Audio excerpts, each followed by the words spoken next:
On this episode of the John1911 Podcast, the service dog scam continues. The latest on Freeze's AR build, GP11 is coming back into the U.S., and we're still missing steel targets. Okay, good morning, everybody. This is Marky and Freeze, and this is episode 125 of the John1911 Podcast. I can't believe you're still up, Freeze. I had a bunch of errands to run this morning, so, Yeah, it is late morning. It is 11:20 to be exact, and you should have been in bed I should be sleeping by now, but, So, yeah, this morning it was like, hey, we still doing a podcast? You're like, I got to run some errands with my wife. It's like, okay, all right, I guess I'll let you pull that card this time. I appreciate you letting it slide this time. Yeah. No. We all fear Mrs. Freeze, and so we'll just leave it at that. She doesn't listen to this podcast, does she? No, she doesn't. She doesn't Good. give two shits about any of this stuff. Okay, good, because we all fear Mrs. Freeze. So, hey, sitting here, we have a lot to talk about, a lot to discuss. You remember how we were talking about, all these fake service dogs? Yeah. Mm-hmm. Just like, there's going to be something's going to happen. It's going to be like the 9/11 of the service dog or fake emotional support animals. And these people are going to get their balls cut off. So apparently, I can find it now. Emotional support pit bull mauls girl at Portland airport. There's a picture of this girl. Her lip it's bit off about a third of her upper lip. It looks like it got close to her eye. I mean, this girl's going to be scarred. Like, if she was going to grow up to be a supermodel, she's not now. Well, I know I'm going to piss off a lot of pit bull lovers, but pit bulls are worthless dogs, and the only thing they're good for is a fucking bullet in the head. And I know I'm going to have a bunch of people go, oh, it's not the dog, it's the owner. Well, just go online and research dog attacks. How many vicious dog attacks happen with German Shepherds and Labradors? I'm sure there's a few, but 99.999% of the dog attacks are pit bulls. I have no use for a pit bull, and I actually owned a pit bull when I was younger. You owned a pit bull before people knew what pit bulls were. So, yeah, I owned a pit bull back in like late 70s, early 80s. No one knew what a pit bull was back then. And that dog, absolutely. I mean, this dog loved my mother, and it tolerated us, but it absolutely hated other animals, and it hated kids. And this dog was not abused. Oh, that's bad. We actually had to put the dog to sleep. I know a guy, I won't mention who he is. He had I better be careful. He had a pit bull. He took a pit bull from a family member. This guy's definitely qualified to handle vicious animals. And I remember I'd stopped over his house one day for something on a firearm, and this big pit bull comes up to me, and he kind of was like, hey, now be careful. And I'm like, that's interesting. And it wasn't 6 or 7 months later, the pit bull, apparently they stopped the dog, but the pit bull went after like somebody's kids in the family, like didn't get a hold of the kids, but immediately after that, pit bull went out into the country, never came home. And the pit bull was not left to wander the woods. Yeah. And I'm not against pit bulls. I guess here's my position on it. Because it's okay. All these dog people, never want to admit what I'm about to say. Dogs are fads, okay, for most people. They don't want to admit this, but it's like, operator beards or sleeve tattoos or, droopy pants or, insert whatever little, crazy bullshit thing that's hot right now. I think most people that when I see a person with a pit bull today, because it's so out of control, I typically see a person that probably has a dog that they shouldn't have. They shouldn't have any dog.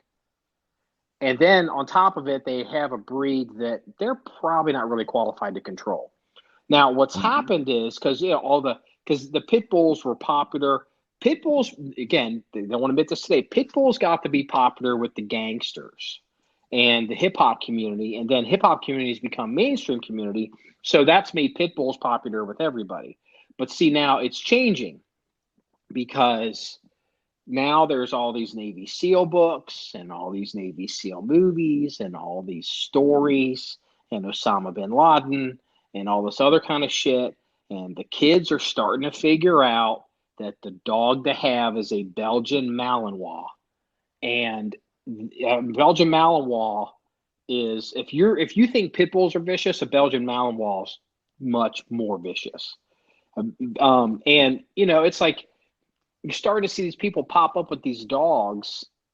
They read about the name of some dog in some book. They're not really dog people, but they're like, hey, I got this Navy SEAL Osama bin Laden killer dog. And it's just, you know what I mean? It's like the flavor of the month. You see, if I see a pit bull now, a lot of times I just basically go, it's kind of like to me, I see a person with a pit bull, chances are that person's kind of a poser. You know what I mean? I mean, you have to, I have to be making sense here. Well, I don't know if poser is the right word to use. They are trendy. Everyone loves to have the pit bull. And here's the thing. Pit bull is a dog of the ghetto. Okay? And they breed these dogs because ghetto people don't have their dogs, fixed or anything. And I'm generalizing. I'm sure there are people that do. But the thing is, pit bulls are a dime a dozen. You're talking about this Belgian whatever dog I've never even actually heard of. Those are not going to be trendy. They're not going to be the dog of the ghetto. People aren't going to rush out to get them because, one, they're hard to find, and two, they're going to cost you real money. People will give you pit bulls because they got a freaking litter they can't get rid of and they can't afford to feed. You used to be able not be able to find pit bulls either. Okay. When you have a couple of spare minutes that, just go to the SPCA's website and look at the dogs up for adoption. There'll be 30 pages on there, and there'll be 2 German Shepherds, 1 poodle, and 29 and a half pages of pit bulls. Trust me, I've actually looked. Well, I agree, but what happens is trendsetters, eventually it becomes has been. It was a time when pit bulls were pretty exotic dogs. And once enough of them get out there and people start having puppies, and then breeders, you got these backyard breeders. I bet you the same thing will happen with these Belgian Malinois dogs. Look, will the Belgian Malinois take over the ghetto? No, it's probably not the right demographic. But the Belgian Malinois, I'm already seeing it. It's just like, all right, okay. But anyway, but to get back to the topic at hand, you go through airports now, or you go into hotels now, and it's just like all these fake ass emotional support dogs. And, what it's going to end up doing is people, I'm sure emotional support dogs do good work and there's people that need them. But what's going to end up happening is, that's what I'm finishing the point. What you're doing is all these people they're taking advantage of this system and they're ruining it. And they're eventually it's going to get super hard to get these dogs and licensed and certified and insured and regulated to the point that the people that really need them, that's going to make it 10 times harder. And that's what it's going to have to happen, because eventually, because anyone can register their, anyone can, I can, I can take my dog, go online, fill out a form, and now all of a sudden my dog is an emotional support therapy dog. Or you know what? It could be a blind dog. It could be a dope sniffing dog. It can be whatever the hell I want it to be, and I can buy the certificate tag in the vest that it wears, and I can buy all that shit online, and it's not regulated, and I don't have to prove crap. Mm-hmm. Or because they want to take their dog on their airplane with them, and they want to take their dog into stores and restaurants and shit like that. Well, but if you think about it, look, it used to be service dogs. You had police dogs, working dogs, and then you had, service dogs.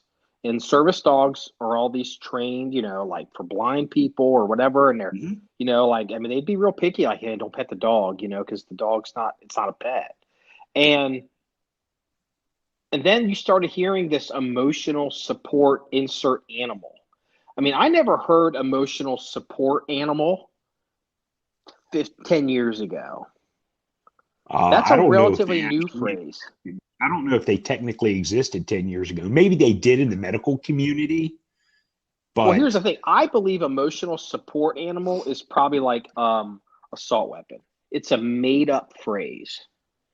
Could be. To sound technical, to get by, because, how dare you? Because, it's to the point now, what's going to end up happening is it's going to be just like some of the crazy transgender that freaked out in the video game store and then decided, she decided that it was worth being a he, and I'm going to kick your fucking ass. It's like, what's going to end up happening is this is going to get so out of control. Some people don't want to like, oh my God, it's a vet or some horrendous situation and they have to have the dog. But it's going to get to a point where somebody who legitimately has a dog is going to be asked to leave, and there's going to be a huge fight and threatened lawsuit and how they're a victim. And it's like when the legit person gets asked to leave with their legit dog, don't blame the manager of the restaurant, or don't blame the girl at the jetway at the airport. Blame all the jackass people with these fake ass dogs and getting this out of control, because it's finally rolling up on you. I mean, this is such an obvious scam. And here's the thing: the first place call it a scam.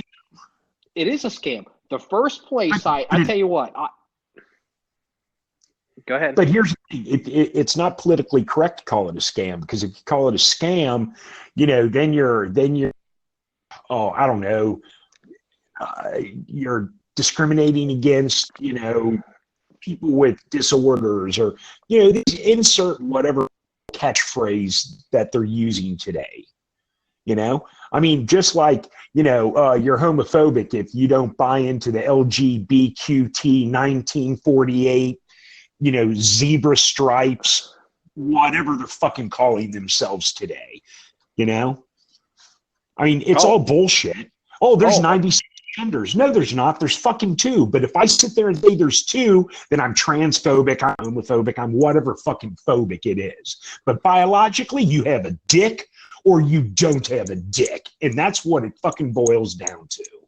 Well, and it's this. If you sit there and say it's a scam, then you're going to be, you're going to be trotting on. Yeah, because you're going to offend somebody, and if somebody's offended, they have standing.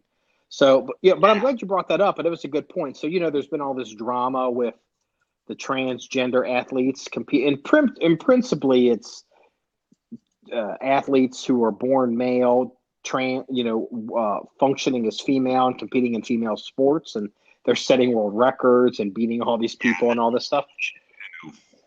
Well, it's interesting. a lot of kids today probably don't know who this woman is, but you know Martina Martina how do you say her name? Yeah. How do you say her name? Tina Navratilova? I think I know who I you're can see talking her about. face. But here's the thing, I was never really sure if she was gay or a lesbian, but I guess she is. I guess everybody knew it but me. But it was interesting. So um she came out against the trans athletes competing against women in women's sports because her argument is, she apparently made a comment a long time ago, got a lot of blowback on it, how dare you? And then she did a lot of research. She's like, maybe I better get more educated on this, did a lot of research on it, came back out and said, yep, I've done all my research. Here's the stats. Here's the situation. Turns out I'm 100% correct. This is a problem. This is hurting women, not just gay women. It's hurting women. It's hurting women getting scholarships and women doing all this stuff. And it's interesting. So now the gay, LGBT, I stop at LGBT. I can't, the rest of it, I just can't. Not to be disrespectful, but I can only do about 4 letters. So LGBT community, they've now turned on Martina. I have to say Martina, and calling her, anti-gay or anti-transphobic, and all, and like kicking her out of these groups and deplatforming her. And it's like, well, yeah, gay woman who doesn't agree with them is the enemy. I know, she's a fucking gay woman. It's like, what the fuck? It doesn't.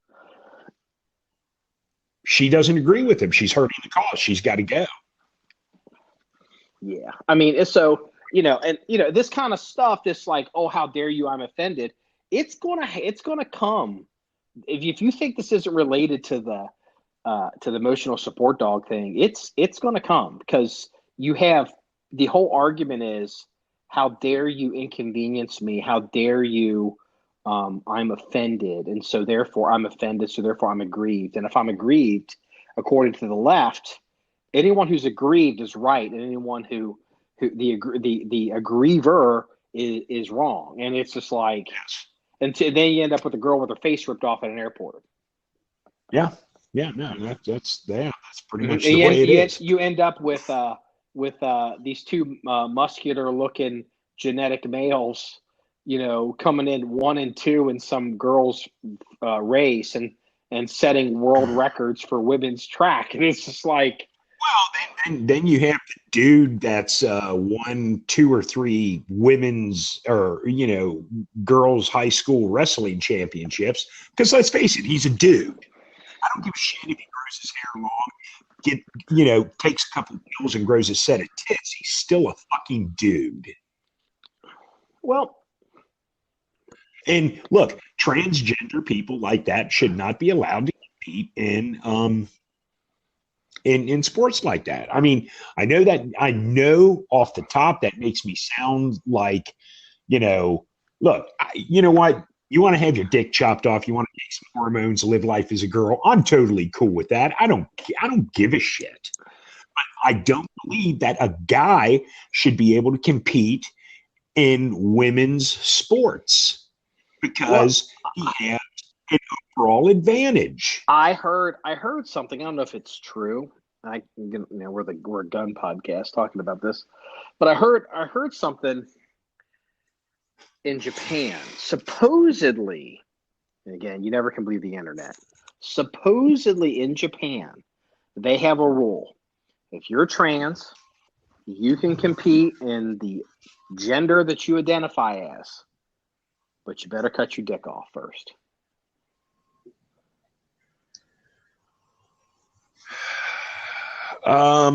Okay. But there's a problem with that.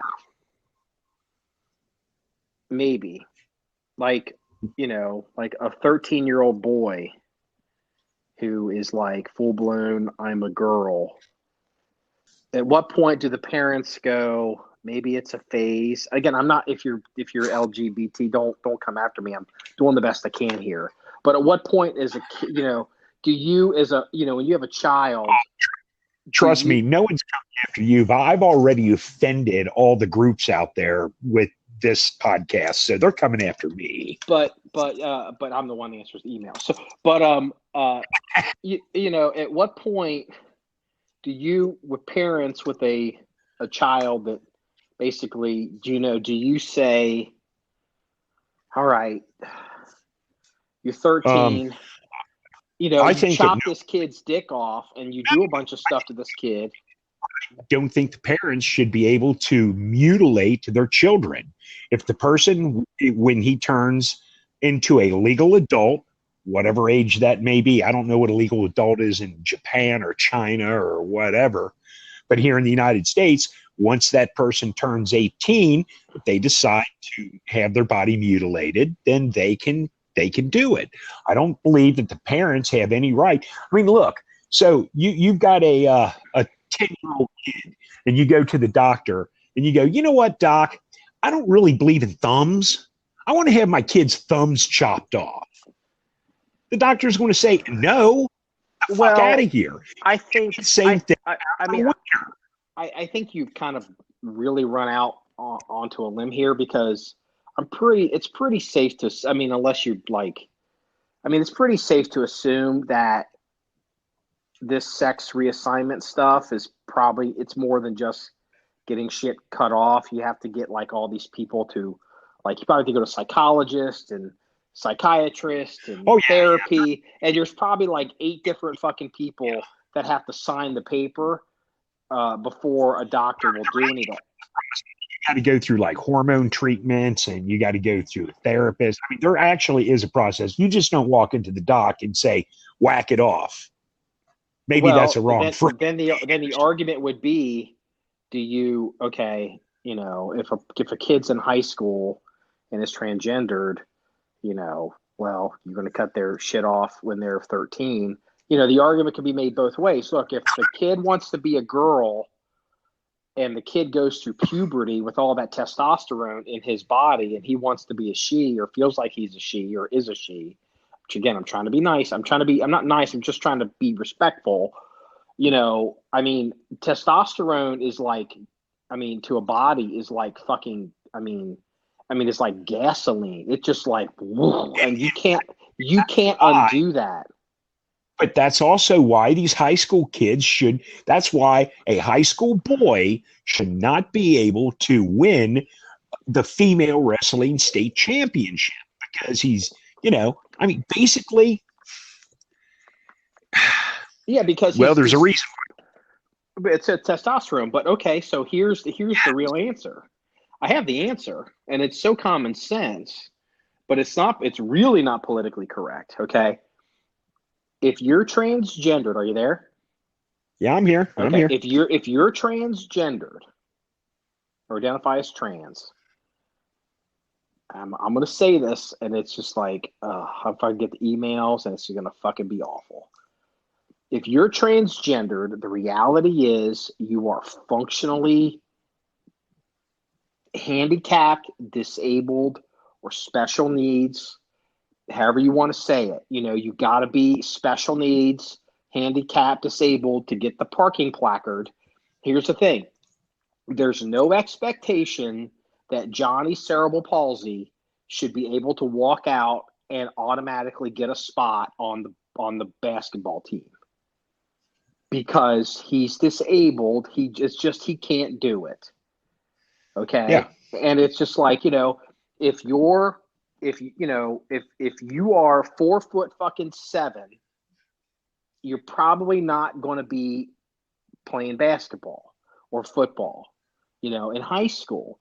Well, if you're transgendered, you're probably not going to be playing, there's going to be some limitations that'll be obvious to everybody that maybe you're not going to be able to engage in some activities, or we're going to have to, change some stuff around here. Because if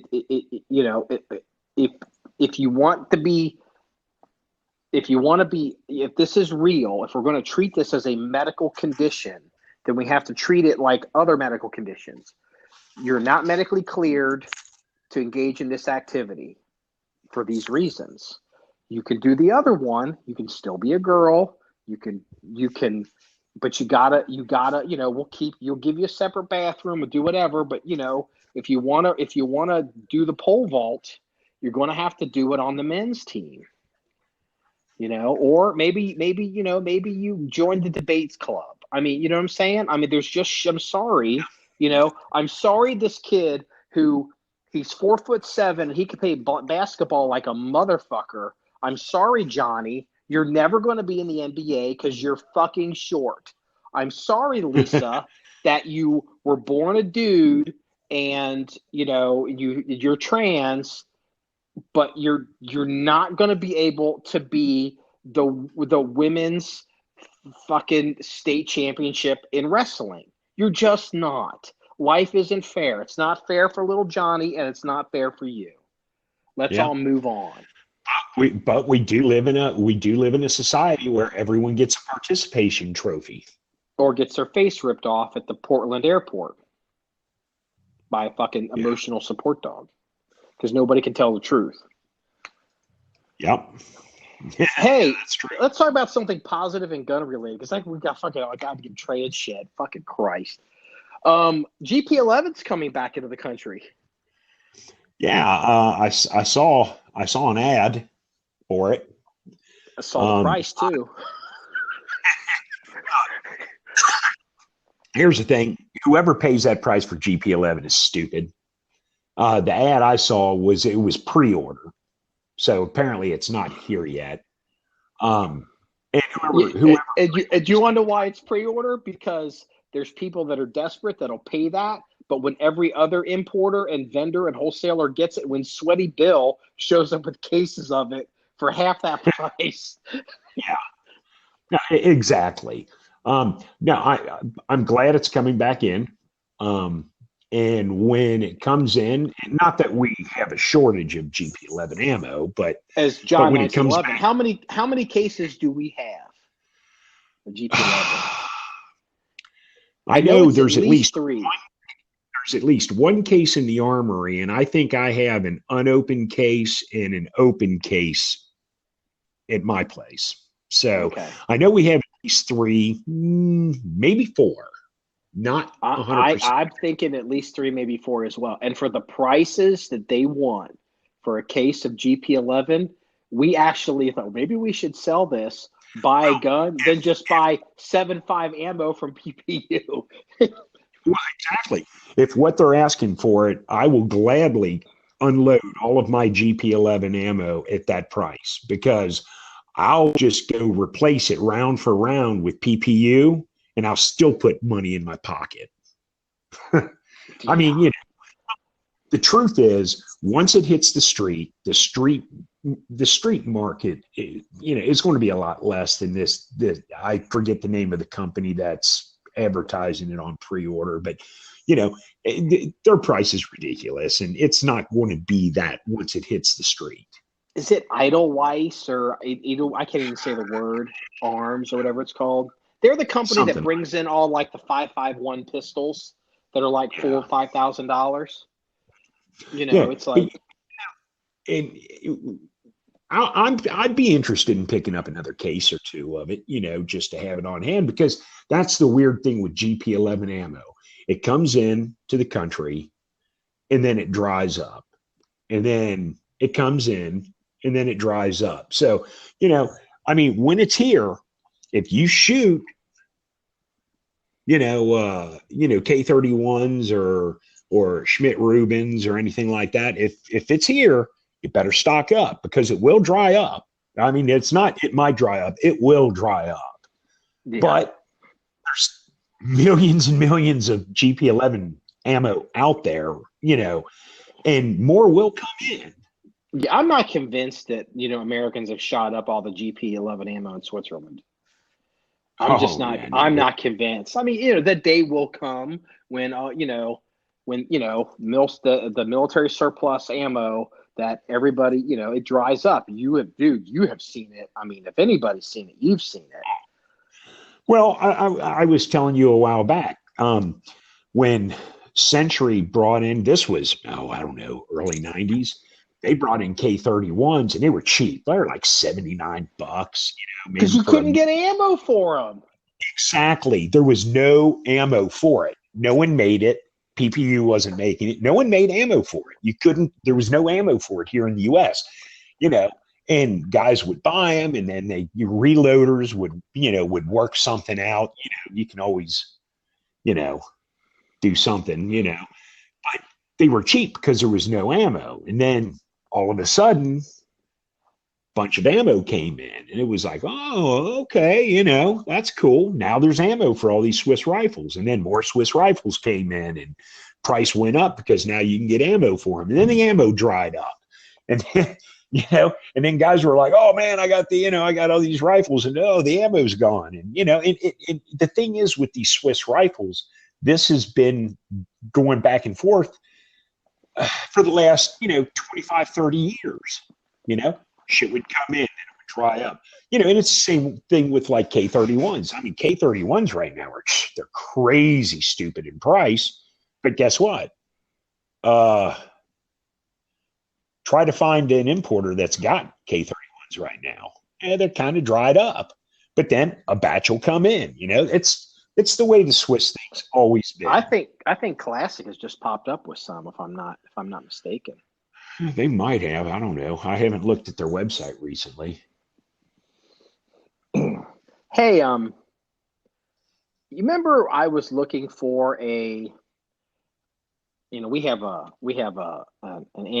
rocket anti-tank collection, ATGM collection over here, and remember I had seen the B40 RPG-2 rocket systems really cheap, and you were like, dude, you got to pick one of these up. And I literally just waited a little bit too long, and I paid for it. You remember all that? Yeah, but I will point out that there's a lot of things I say, dude, you need to jump on this, and and then when it dries up, you're like, man, I should have got that. This wasn't to give you a chance to dunk on me. This is the segue into a story. So, any great story begins with one of two things: either pirates or Florida man. So since pirates generally don't have RPG-2s, this is going to be Florida man. So, so there's a story out of, let me see, where is this? This is NBC 10 in Philadelphia. So a Florida man was visiting. He was in Pennsylvania. And he purchased an inert. You can see the cut in it. An inert, it looks to be like an RPG-2. Not an RPG-7, but RPG-2. He's got the handle, the launch handle, the trigger off the tube. And he's got an inert rocket. And he's got the rocket cracked in half. And he tried to bring it onto into his checked luggage from Lehigh Valley International Airport in Allentown to, I guess, down to St. Augustine, Florida. So guess what happened to his ass? I don't necessarily know if even inert or not, if I would have checked that with my luggage. Well, apparently TSA has a rule that you're not allowed to bring replica or demilled weapons like that in your checked luggage. So I didn't know that. Yeah, it's pretty common. So they found it in checked luggage. That's why it's on NBC fucking 10. And they basically, he's lucky as hell because according to the story, they were like, we're going to let you fly home and we're not going to put you in jail, but we're keeping the RPG-2, dickweed. So in Florida, when you go through the TSA security, they have the big piece of plywood with all the shit on there that they've confiscated, like a chainsaw and all this, and all this other crazy shit. Just to give you an example of stuff you're not allowed to bring. This thing's going to go up on the board. This is either going to go up on the board or you and I are going to get a hell of a deal from government liquidators.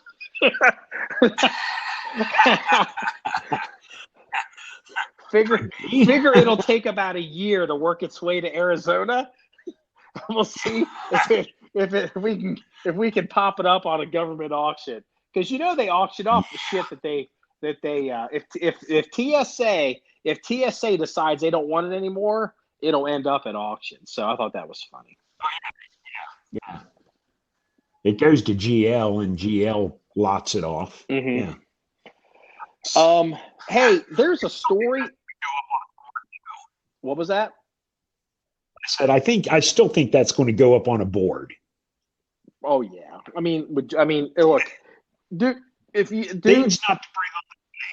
were the manager of the TSA station in wherever in Allentown in Lehigh Valley Airport, at the minimum, this is going to go above your desk.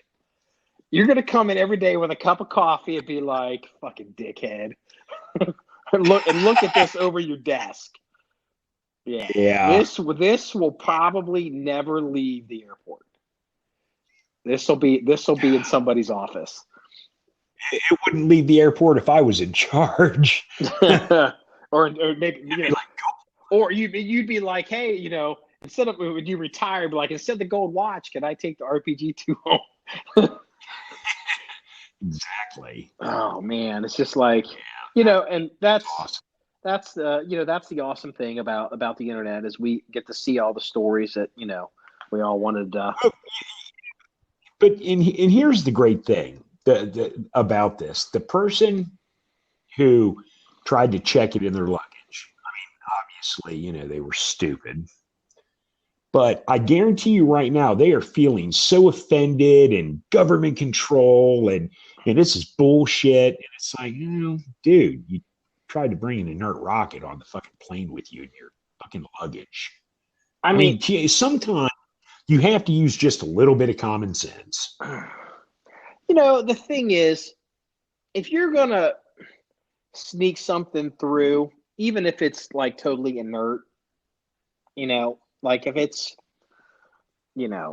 safe and it's legal to own, but you want to try to get it through your checked luggage just for reasons, I think it would be best to not try to use an item that hasn't been in every Hollywood movie since, like, I don't know, John Wayne and frickin' the Green Beret. You know what I mean? Like maybe some like really obscure, unknown, like Norwegian anti-tank system that, maybe you could try to talk your way through. Oh, that's fiberglass gutter pipe. You know what I mean? As opposed to here's the thing. Every person in America that even doesn't know shit about the military would recognize an RPG. Oh, yeah. I mean, they don't even know what the fuck it's called. They'd call it a bazooka, but it'd be like, I mean, yeah, unless you've never actually seen TV, you're going to know what an RPG is. Yeah. You may not know what it is, but you're going to know. Hey, do you remember, did we look at the video where the guys were on the indoor range and there was a bunch of unburnt powder? Because, when you fire a gun, not everything burns. And so it goes forward. And so it's not that uncommon to have, a lot of times, like on indoor gun ranges, people don't realize this. You can have fires because that's part of the reason why a lot of times they don't like say like metal in the ammo or like steel and stuff, penetrators, because they're afraid it's going to make sparks. And and sometimes it can cause a flash fire. Well, apparently SIG in Germany, SIG Sauer at the, I can't even say, Ekman Fjord factory, Ekren Fjord factory, a fire broke out in an underground basement test firing range beneath the factory at SIG Sauer. They had to call in the fire department and ventilate the facility. Huh. So SIG in Germany, apparently, because the reason I thought I'd bring it up is like, oh no, there was a fire at SIG. Hopefully it doesn't cause problems. And I knew you'd probably be worried about it all night. You're like, oh no. Oh, yeah. Now I'm not going to sleep now. Thanks. Yeah. Not St. Peter's in St. Peter's in Germany. Not the high cathedral. Was the Pope of SIG injured? Did he get his white robe dirty? So, hey, look, but look, it happens. Speaking of it happening, we've been talking about this off pod. You know how we're missing some steel targets, right? Oh yeah. And so I had a conversation with a guy at this center. I've had 2 or 3 conversations with him, and he actually yesterday was telling me, he didn't want to say it in so many words, but he's like, what he's telling me is it looks like an outside contractor may be guilty of fraud and claiming stuff is scanned when it's not scanned. And he used terminology for like certain types of mail when it hits a certain position in their system. They called it zero mail or zero status, but basically that's like the most sacrosanct mail or something he was saying. And he didn't, not in so many words, but he was basically intimating that, he did say he thinks there's going to be terminations over this. So it was like, okay, well, that's fine. And then yesterday he called me and he's like, hey, he goes, stealing steel plate from the mail? No, not stealing it, but basically saying that they're done processing when they're not. Oh, padding their numbers, or basically they're getting behind, or they're hiding shit, or something. He wasn't clear. And so, because like this thing's showing up in one state, then it's supposedly in this other state. We're like, well, how did it get here? If it's not here, there's like a book log. There's some of these I don't know all the terms they're using, but something's wrong. And so anyway, he calls me again. He's like, hey, it looks like, he thinks he knew where it was because it wasn't where he's at. He was looking for it. And he's like, oh, it looks like yesterday at 2:30 in the morning, it moved to whatever, because it hasn't moved in over a week or whatever it is. And so I was like, well, that's good. It's probably, it's probably going to, it's be fine. Like once it's moving again, I'm like, well, at least it's in the system. It'll be fine. Yeah. So this morning we get an alert that says, hey, your package has been delivered, and it's in goddamn Dayton.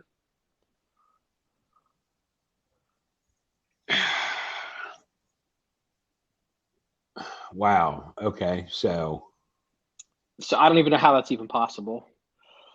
So it supposedly was here to destination, but the package is in Dayton. No, they're not showing delivered here. They're showing it. They're now marking it as delivered, and the deliver location is a zip code in Dayton. I know.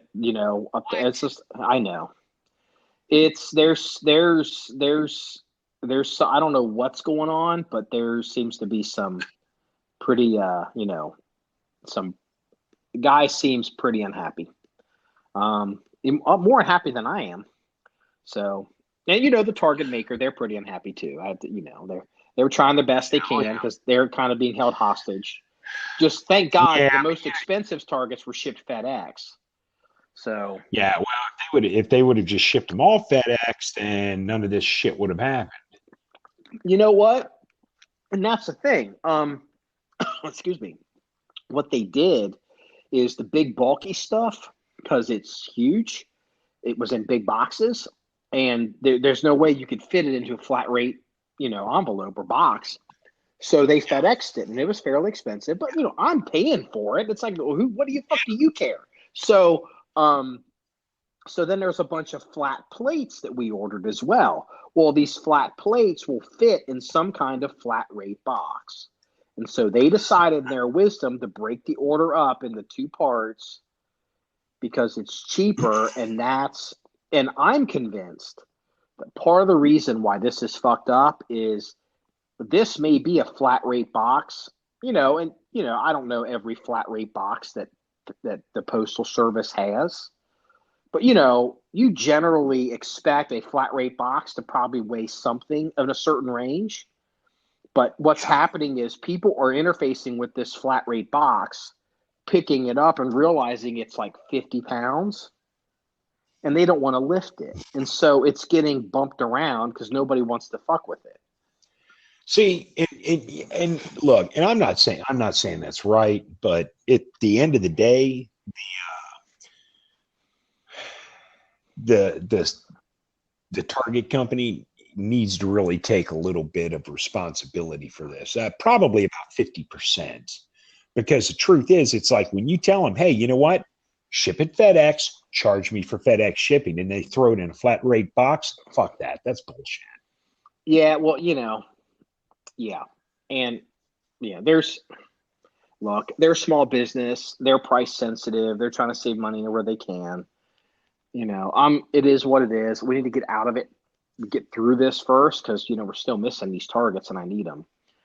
So, it's just like whatever. It's a huge nightmare. What the hell else was it? Hey, do you know how many acres of if a piece of land is muddy and you buy a 50 pound bag of grass seed, do you know how many acres of land a 50 pound bag of grass seed will seed? 3 acres. 1/2 acre. Okay. Now, I want you to think about that relative to the 700 yard, 800 yard, and 900 yard impact zones on the range right now. I would make my 50 pound bag of grass seed last what was that? for 3 acres. I would make my 50 pound bag of grass seed last for 3 acres. Yeah. Uh-huh. Yeah. Well, so, all right. Well, you think you can, you can make a bag last for 50 pounds or for half acre, but look, it's all in how thick you spread it, and the truth is, really a 50 pound bag for 3 acres probably isn't wise, but I think you can really still get good coverage, and I think you could probably make a 50 pound bag at least cover an acre without it being too thin. I mean, I err on the side of thin. The manufacturer of the seed's going to err on the side of heavy, Yeah. Because, the thing is, we're having some major erosion issues in the back of the property, and I have to get that like locked up like right now, or, the state's going to come in and kick my ass on it. So it's fine. But so, just do what we can and, try to get under control, but I'm spending. Were you planning on seeding today? Possibly. Well, we're supposed to get some snow come in tomorrow. I heard Friday. What is today? Wednesday? Yeah, I heard Friday was going to be snow. Well, Thursday night and Friday, they're talking snow. And then over the weekend and in the early next week, rain. So if you can get some seed down, get a good layer of snow on top of it, then some rain, that would help. Yeah, that's what we did last week or over the weekend. We hit the pit and the field and then the Connex area, and we hit the berm and the pit, both sides of it, real heavy. Yeah. And with had nice big snow came in, and so we'll see if that works. Yeah. So, and the thing is too, it's like I don't know anything about grass seed, so I bought one of those little crank spreaders. Yeah. And it was like, that was about 5 minutes, and I was looking at the ground, and I'm like, that must be for like somebody's yard. I'm just taking handfuls of it. Yeah. Okay. The kind of spreader that we always used growing up when we would seed hay fields is it's a spreader that's got a bag on it, and it holds about 10 pounds of seed. And it's got a strap that goes over your shoulder, and it's got a wooden base on it with a hand crank, and you crank it, and that shit spreads. Actually, how we used to do it is I would sit on the tailgate of my dad's truck with the spreader, and he would drive up and down the field while I cranked. Yeah, but see, but that wasn't a totally muddy field, was it? No, this was a hay field that we were just you reseed it with clover or whatever, Sure. Yeah.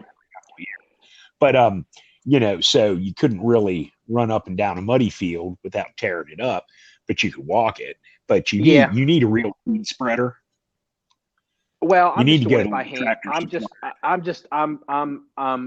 doing it by hand because it's not even worth dicking with a spreader, because it's not a field. It's fucking goddamn Grand fucking Canyon, and trying to run a spreader up and down all those hills in the mud, in the snow, and you don't get as much. It doesn't work. No, it does. That's made for farmers in their fields, not for a rifle range that you could slide down the hill. It's not putting out enough grass. Yeah, it does. These spreaders spreads it far and wide. Not the little green Scott handheld spreader you have. Those things aren't worth shit. They're okay for a small yard, but these spreaders that farmers use, it has a very wide broadcast area. I'm telling you, they do. Okay, I understand the broadcast area. That's what the contractors used. They had a 4-wheeler and they were doing it. The problem is the density. It's not enough seed per square foot to recapture from the mud. That's the problem. Well, no, that's where you're wrong, because the spreader has settings on it where you can control the density. And so let me make this point. I go out and buy a spreader, this big ass spreader, whatever this is, because I've already bought a little bullshit one, because it was like, okay, I guess I need a spreader. And, and I deal with this thing, and then I'll never need it again. Yeah, you will. No. I mean, I just throw it out by hand. It's just the thing. I have more control. I'm doing it by hand. I'm just not. And trying to get equipment back in there. I can't even take, here's the thing. I can take the Polaris back there, or even a 4-wheeler back there. But the thing is, you're just tearing everything up. And it's just like, no, I'm not doing that. It's got to be done I got to walk it. So, and it's good to check the property anyway. What that is a waste of seed, and you get an uneven spread. I'm just being honest with you. I do happen to kind of know what I'm talking about. Now, that may be true, but I'm just trying to keep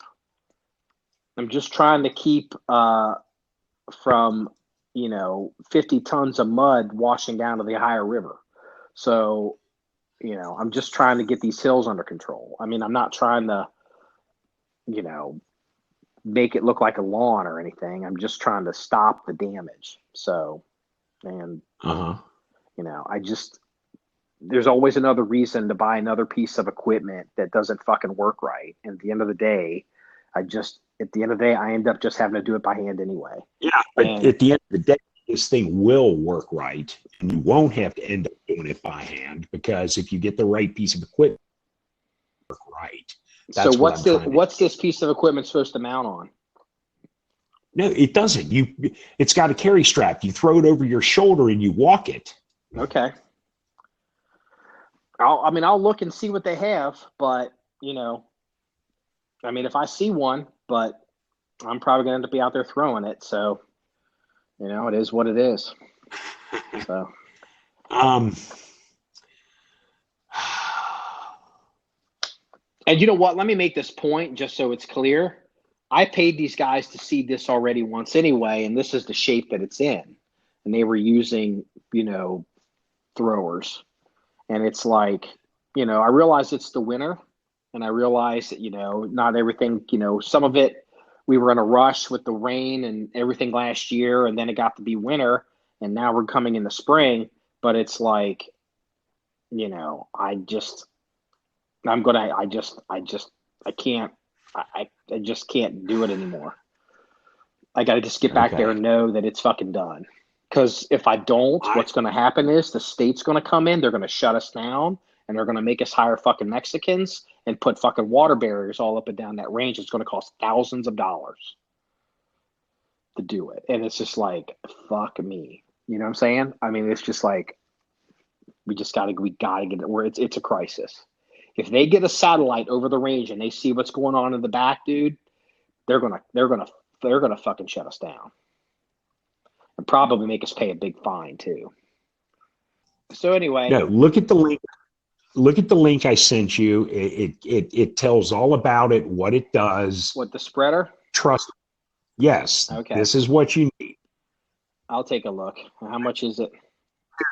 That this will do the job. It'll give you a good, easy, even spread, and you can adjust the flow. If you want a heavier, if you want to throw a heavier layer of seed or a lighter layer of seed, you can adjust that.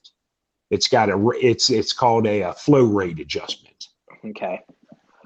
I'll check it out. I'm looking at the email. I can't see it. It looks like gobbledygook. It looks like an entire website, not just a page, and I don't see a product on it. So when we get off, I'll take a look at it. So that's about all I got today. Yeah. Unless there's anything else you want to talk about. I know you're working on that your 3.9 or your 3.9 AR, but I think you just really have just main components, right? Well, yeah, right. Basically what I'm down to at this point is,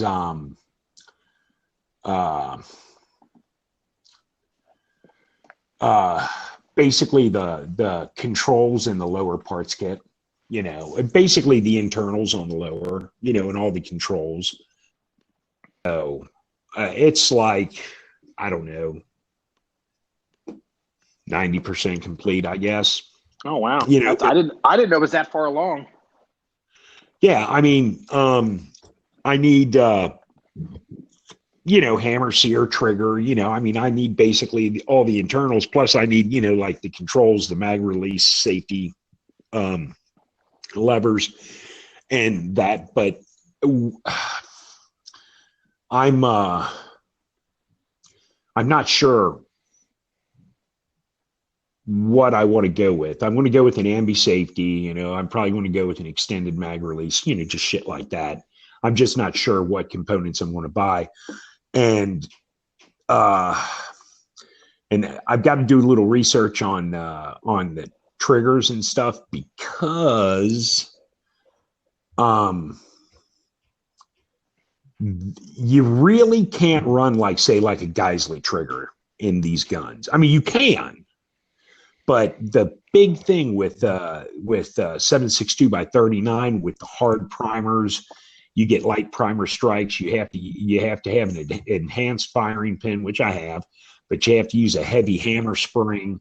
And once you start dropping in these, like Geisley type triggers, then you can't.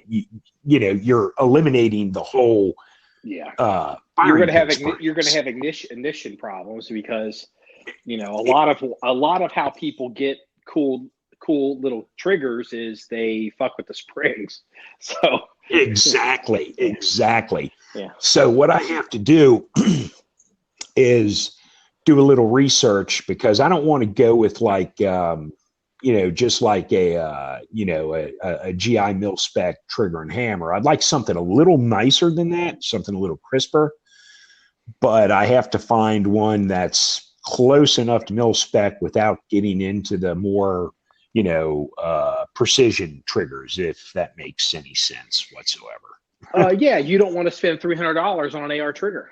So, I mean, well, here's the thing. I don't necessarily mind spending $300 on an AR trigger, but I need to spend that $300 on an AR trigger that actually works. You know what you could do? You could buy a standard GI spring or GI trigger, or whatever trigger you want.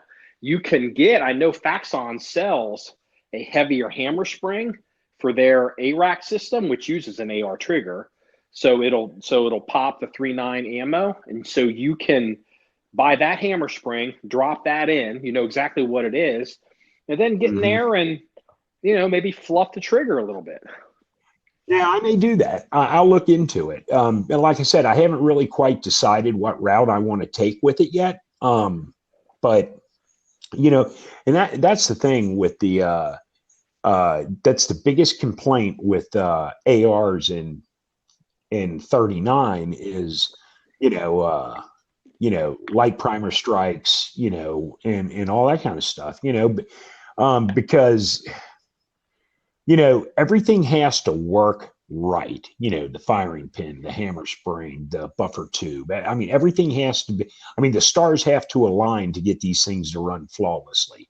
Now, I'm not saying that, it's hard to do, but when you hear about guys talking about, oh, I can't get my 7.62 by 39 to run right, it's like, well, something's out of sync. Something's not right, with the system, because if you adapt everything to work with the 7.62 by 39, then it'll generally run. Now, here's the thing.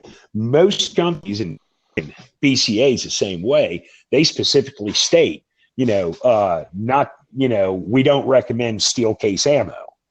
Well, the reason they don't recommend steel case ammo is because it's all milsurp and it's hard primers. And again, they don't want people going, oh, my shit don't work, and you know how customers are, so they recommend, you buy factory ammo, and they don't have hard primers, and it generally runs fine. So we are in the 7.62 by 39 AR business, but we're going to tell people not to run surplus com block ammo. That makes sense. That makes a lot of goddamn sense.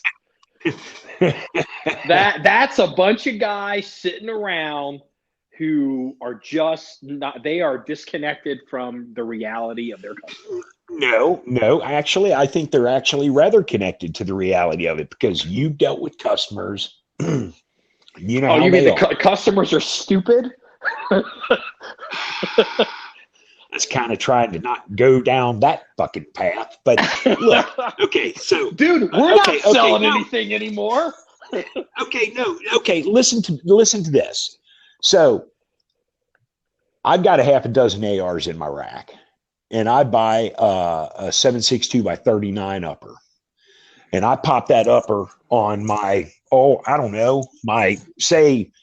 my M&P lower.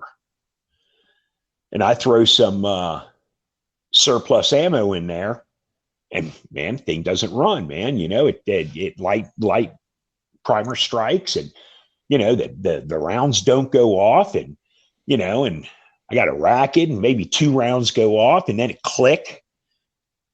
Well, you know what? Drop a heavy hammer spring in that bad boy. You know what? It's going to probably go off every time. It's easier to sit there and tell people to just use factory ammo. They don't say you can't use it. They just say we don't recommend steel case ammo. Commercial ammo. So yeah. Well, Faxon actually on their website, as I recall, because I was looking at it for their ARAC gun, they say, hey, if you're going to convert this gun to 3.9, we recommend you buy this hammer spring. And here it is for like $2.99, or it was super cheap. And because you're going to have issues if you're running com block surplus ammo. Yeah, and they're just telling people that, hey, this is what you're going to run into, and this is what we recommend. And if because as well as I do, this. You know as well as I do. You know as well as I do that the customer is stupid. Yeah. You're right, but I was trying to be polite. That's pretty good. I'm proud of you. I'm gonna tell this story again, just because, and then we're gonna get out of this podcast. Just because whenever I think about stupid customers, because we don't sell stuff right now. But I'll never forget this fucking guy. We were doing the Chris Kyle shirts, And it was the Chris Kyle, that skull logo, SEAL Team 3 and all that, the memorial shirts to raise money for his wife and kids, costing us a fortune to raise money for his family. And we're doing this out of the goodness of our heart. This guy, I think he was in Wisconsin, Michigan or Wisconsin for sure, up there somewhere, maybe Minnesota. He's a lawyer. He orders some shirts from us. He gets the shirt. It's fine. The order goes through. He gets them in timely fashion. And I get this email from this guy. And this email doesn't go, hey, I have some questions about your product, or hey, I have some questions about my order, or hey, I'd like to speak to somebody. His email, I'd never heard of this guy before. Email comes in and basically says, I got the shirts. The art is so poorly printed that you suck. You should be ashamed of yourself. This doesn't represent the standards of Chris Kyle, and I'm great, and fuck you. So I'm basically is what he's saying. And so I'm like, really? So I send him the images that because it was distressed printing. And so they were intentionally printed that way. And we had to work hard. Do you know how hard the listener at home, do you know how hard it is to silkscreen onto a shirt ink so it looks like it's worn? That ain't easy. That took a lot of time and a lot of man hours and a lot of money. So this guy, I'm not even going to give him a chance. I'm like, okay. So I sent him the art, the JPEGs, documentation of how this is how it's supposed to look and this is how it's supposed to be. And I say, sorry, you're not happy. We do what we can when we can. This is the way it's supposed to look. However, I have refunded your money, your purchase. Go ahead and keep the shirts. I've also contacted the lawyers over at the Kyle family, and they will be giving your donations back. We'll be taking those donations back as well. So sorry, we couldn't make you happy. I remember this, yeah. And my email was long and detailed and polite and whatever. And he comes back and he goes, basically he's like, but I'm a patriot. Literally, he says, I'm a patriot in his email. And I'm sitting there and I'm thinking, no, asshole, you're not a patriot. You're a fucking idiot. We're the ones over here doing this. Customer is stupid. Never forget that. Customer is stupid. People are stupid.